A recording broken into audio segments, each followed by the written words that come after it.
national security. I have never talked as much as national security since I've been Minister of Finance, because all these things now go to national security. And then critical minerals, I would say, will play a key role like oil played in the last century. Then you're looking at energy. Critical minerals. We'll need to do that, and Canada's in abundance.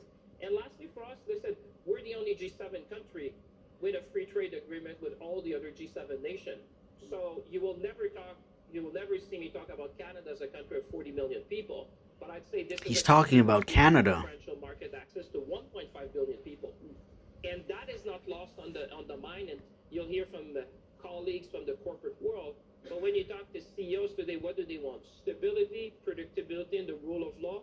Stability, predictability, and the rule of law. And therefore, I think that is going to be a differentiating factor in this in the second quarter and beyond, I think, of this 21st century.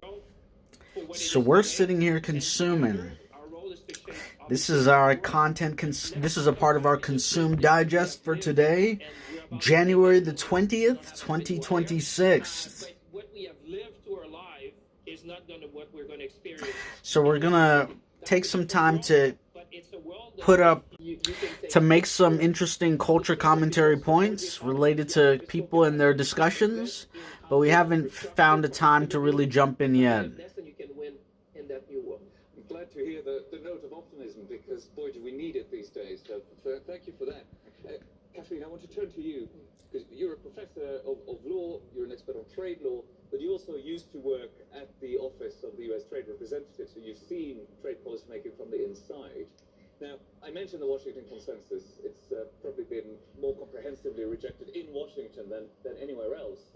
But it strikes me that when the the Trump administration thinks about a new role for the government in the economy, it's almost always about tariffs. So the words hammer and nail come to mind, at least to my mind. So I just want to ask you, what is it that trying to achieve? How can you understand trade policy? What is going on here in terms of trying to use tariffs, it seems, as a tool? Okay, asking about tariffs as a weapon. Thank you, Martin, and great to be here, especially with ministers and distinguished colleagues. I think you hit the nail on the head, if I may say, Martin, in the saying that tariffs are the tool for everything. They are the lead foreign policy tool, more than just the foreign commerce tool. And that's a distinction that matters. Foreign policy versus foreign commerce.